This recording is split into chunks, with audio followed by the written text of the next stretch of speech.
بسم اللہ الرحمن الرحیم۔ زمانہ قدیم کی بات ہے۔ کسی ملک میں ایک بادشاہ ہوتا تھا۔ اس بادشاہ کو اپنے ملک میں محل نما بڑی بڑی عمارتیں بنانے کا بے حد شوق تھا۔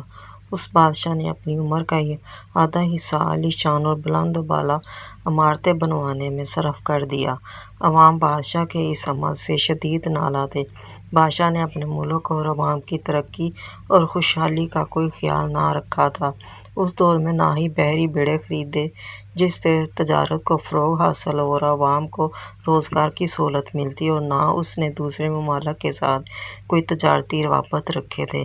سال میں صرف ایک حج کے موقع پر جب حج میں پر جانے کی تیاری تو آس پاس کے بہت سے قبائل کے لوگ جوک در جوک وہاں آ کر اکٹھے ہوتے تھے اور پھر حج پر روانہ ہوتے تھے۔ حج سے فارغ ہو کر یہ لوگ ضروریات زندگی کی تقریباً سبھی اشیاء خرید کر اپنے ملک میں لے آتے تھے۔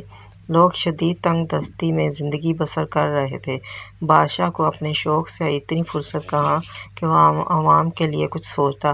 بادشاہ کے دو بیٹے تھے۔ بڑے بیٹے کا شہزاد نام تھا، دوسرا اسکندر جس کا رنگ کالا تھا اور وہ بدصورت بھی تھا، جبکہ دوسرے بیٹے کا نام گلاب تھا جو نہایت ہی خوبصورت اور صحت مند جوان تھا۔ بادشاہ اپنے بڑے بیٹے کے لیے جس ملک میں بھی رشتے کی بات کرتا تو شہزادے کو دیکھ کر وہ اتنا کہتے کہ اگر آپ نے ہماری شہزادی بیٹی کا رشتہ لینا ہے تو آپ اپنے چھوٹے شہزادے کے لیے لے لیں۔ یوں اس بات پر بادشاہ کے دونوں بیٹوں کے رشتے نہ ہوتے تھے۔ ایک دن ایک وزیر نے بادشاہ کو مشورہ دیا اور کہا، ماشاءاللہ بادشاہ سلامت، آپ کے دونوں بیٹے جوان ہیں اور دونوں ہی بہترین اساتذہ کے زیر تعلیم ہیں۔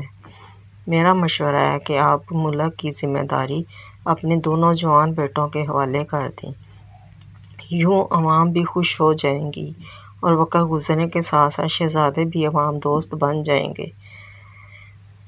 بادشاہ کو وزیر کی یہ بات بہت پسند آئی۔ اس نے چھوٹے شہزادے گلاب کے استاد کو محل میں بلوایا اور اپنے بیٹے کے متعلق چند سوالات کیے۔ استاد کی اپنے شاگرد کے بارے میں کوئی اچھی رائے نہ تھی۔ بادشاہ سلامت کو استاد کی باتیں بہت بری لگیں اور وہ غصے میں آ گیا۔ استاد استاد ہی ہوتا ہے۔ اس نے بادشاہ سے کہا، بھلا میں حاکم کو حکم کس طرح دے سکتا ہوں؟ بادشاہ نے بڑے بیٹے اسکندر کے استاد کو بھی محل میں بلوایا اور اسکندر کی کارکردگی کے بارے میں پوچھا۔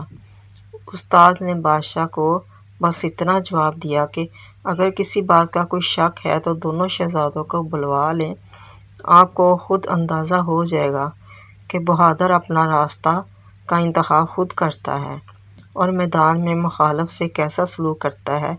بادشاہ سلامت کو بات سمجھ میں آ گئی اور وہ بہت خوش ہوئے۔ استاد کو ہیرے جواہرات اور نقد انعام سے نوازا اور دوسرے استاد کی کم عقلی پر بطور سزا اسے جیل بھیج دیا۔ اس استاد کی صرف یہ غلطی تھی کہ اس نے اپنے شاگرد کو شاگرد نہیں بلکہ ایک بادشاہ کا بیٹا سمجھ کر تعلیم دی تھی۔ شاگرد کسی بادشاہ کا بیٹا ہو یا عام غلام کا، استاد کے لیے تو وہ صرف ایک شاگرد ہی ہوتا ہے۔ بادشاہ کو چھوٹے شہزادے گلاب سے بہت پیار تھا۔ استاد کی باتوں سے بادشاہ کو اس بات کا ادراک ہو چکا تھا کہ گلاب کو نظام حکومت سمجھنے میں ابھی بہت وقت درکار ہوگا، جبکہ اسکندر میں خوب فہم و فراست ہے۔ بادشاہ نے انتظامی حوالہ سے اپنے ملک کو 3 حصوں میں تقسیم کر دیا۔ وسطی حصہ جس میں پھل پھول، اناج کی فصلیں اور سبز سرسبز شاداب درخت عام تھے، اپنے پاس رکھا اور مشرق و مغرب کا نظام اپنے دونوں بیٹوں کے حوالے کر دیا۔ اپنے حصے کا نظام حکومت چلانے کے لیے چھوٹے شہزادہ گلاب کو بہت سے دانا وزیر، بہترین سپاہی، سینکڑوں غلام دیے تاکہ وہ آسانی سے نظام چلا سکے اور اسے کسی قسم کی مشکلات کا سامنا نہ کرنا پڑے۔ جو حصہ بادشاہ نے شہزادہ گلاب کے حوالے کیا اس میں باغات میوہ سے بھرے پڑے تھے، کھیت بھی فصلوں سے بھرپور تھے، اور شہزادہ سکندر کو جس حصہ کو حکمران بنایا وہاں کی زمین بنجر اور پتھریلی تھی، نہ باغات تھے اور نہ ہی درخت۔ یہاں صرف برسات کے دنوں میں فصل اگتی تھی۔ بادشاہ نے اپنے بڑے بیٹے سکندر کو جو وزیر سپاہی اور غلام دیے تھے وہ بھی زیادہ عمر کے اور کمزور تھے، مگر شہزادہ سکندر نے اس بات کی ذرا بھی پرواہ نہ کی، کیونکہ اس کو اپنے استاد کی طرف سے بہترین تعلیم کے ساتھ ساتھ بہادری اور شجاعت بھی ملی تھی۔ سکندر نے اپنے حصے کا علاقے کا نظام سنبھالتے ہی اپنے غلاموں کو آزاد کر دیا تاکہ وہ بھی خود کو اس ملک کا شہری کہلوا سکیں۔ بادشاہ سلامت یہ غلام مختلف ممالک سے خریدے تھے۔ سکندر نے ان غلاموں کو جو اس کے حصے میں آئے تھے آزاد کر کے مختلف کاموں پر لگا دیا، اور جو غلام صحت مند تھے ان کو اپنی فوج کا حصہ بنا لیا۔ یہ غلام جنگی سامان کی تیاری میں ماہر تھے۔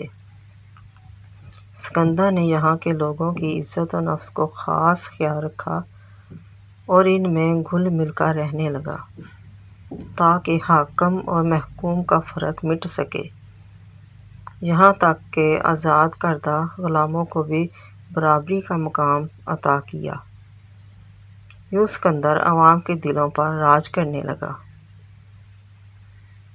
دوسری طرف شہزادہ غلام نے اپنے حصے کی حکومت سنبھالتے ہی وہاں کا نظام و نسق چلانے والے افراد جو ایک خاص مقام رکھتے تھے جبراً جیل کی سلاخوں کے پیچھے کر دیا تاکہ وہ لوگ اس کے کسی کام میں مداخلت نہ کر سکیں۔ غلام کی عادات تو پہلے ہی سے خراب تھیں۔ وقت گزرنے کے ساتھ ساتھ غلام کے حصے کا علاقہ اس کی غلط پالیسیوں اور بے جا فضول خرچی کی وجہ سے اندر ہی اندر کھوکھلا ہو رہا تھا۔ وہ ہر وقت نشے کی حالت میں رہنے لگا تھا، اور یوں ایک دن موقع پا کر ایک ہمسایہ ملک نے شہزادہ غلام کے علاقے پر حملہ کر دیا۔ وہ شہزادہ غلام کو قید کر کے اس علاقے پر قابض ہو گیا۔ اپنی غلطیوں اور کوتاہیوں کی وجہ سے اب وہ اپنے علاقہ کا حاکم نہیں بلکہ ایک قیدی تھا۔ اس نے ان تمام اہم افراد کو جو کاروبار حکومت چلانے کے ماہر تھے، فوج جن کے زیر اثر تھی، کو جیل کی تاریک کوٹریوں میں ڈال دیا تھا۔ یوں وہ اپنی فوج کا استعمال ہی نہ کر سکا اور شکست کھا گیا۔ شہزادہ سکندر کو جب اپنے بھائی کی شکست اور علاقہ پر کسی اور کے قبضہ کا علم ہوا تو وہ چین سے نہ بیٹھ سکا۔ اس نے اپنی تیار کردہ بھاری فوج لے کر مخالف فوج پر حملہ کر دیا۔ یہ جنگ کافی دن تک جاری رہی اور بالآخر مخالف فوج پسپا ہو گئی اور اکثر نے ہتھیار ڈال دیے۔ یوں سکندر دونوں علاقوں کا حکمران بن گیا۔ سکندر کا انداز حکمرانی بالکل مختلف تھا۔ وہ عوام کے دکھ سکھ میں ان کے ساتھ ساتھ رہتا۔ اس نے کبھی بھی عوام کو یہ احساس نہ ہونے دیا کہ وہ رعایا ہے۔ اس کے اس انداز حکمرانی پر عوام اس پر فریبتہ تھی۔ اس نے اپنی ذہنی صلاحیتوں سے کام لیا اور عوام سے وہاں کی پتھریلی اور بنجر زمین کو بھی زرخیز کر لیا۔ جہاں فصل بارانی تھی اب وہاں کے لوگوں سے اس نے کنویں کھدوا کر نئے کھیتوں کو پانی سے سیراب کر دیا اور کاموں میں بھی یہ انداز اختیار کیے رکھا۔ دیگر بادشاہ کو جب غلام کی شکست اور قید کا علم ہوا تو وہ بہت پریشان ہوئے۔ پھر اچانک سکندر کی جوانمردی اور اعلیٰ ذہنی صلاحیت سے وہ علاقہ پھر حاصل کرنے کا سنا تو انہیں بہت خوشی ہوئی، مگر ان کی سمجھ میں یہ نہیں آ رہا تھا کہ وہ سکندر کی فتح کا جشن منائیں یا گلاب کی شکست کا۔ افسوس، اس کی شکست اور ملک کھو دینا اور دوسرے کی ذہنی صلاحیتوں اور بہادری، یہ دونوں باتیں ہی قابل غور تھیں۔ کافی سوچ بچار کے بعد بادشاہ سلامت کو سکندر کی لیاقت اور صلاحیت پر فخر محسوس ہو رہا تھا اور گلاب کی کم ہمتی، بے راہ روی اور نالائکی پر افسوس۔ گلاب قید میں تھا۔ بادشاہ نے سکندر سے اس سے رہائی کا کہا تو فرمانبردار شہزادے نے سر تسلیم خم کیا اور گلاب کی رہائی کا وعدہ کیا۔ گلاب نے بڑے بھائی سے معافی مانگی اور ہمیشہ اس کے ساتھ مل کر عوام کی خدمت کرنے کا سچا وعدہ کر لیا۔ بادشاہ سلامت نے اب حکمرانی کا فریضہ مکمل طور پر شہزادہ سکندر کے حوالے کرنے کا سوچ لیا۔ بادشاہ سلامت نے کئی ممالک کے بادشاہوں کو ایک مقررہ دن اپنے ہاں شاہی محل میں دعوت نامے ارسال کر کے مدعو کیا۔ اس روز بادشاہ سلامت نے اپنے خاص پروگرام کا اعلان کرنا تھا۔ شاہی محل تقریباً مہمانان گرامی سے بھر چکا تھا۔ دوسرے ممالک کے بادشاہ اپنی اپنی نشستوں پر برجمان تھے۔ ایک پڑوسی ملک کے بادشاہ نے بادشاہ سلامت کے پاس آ کر کہا کہ شہزادہ سکندر انتہائی بردبار، نیک سیرت اور تعمیر و ترقی کے ذہنی صلاحیتوں سے مالا مال ہے۔ میں اپنی شہزادی بیٹی کے لیے سکندر کا رشتہ چاہتا ہوں۔ بادشاہ سلامت نے جواب دیا، بس کچھ دیر انتظار کریں۔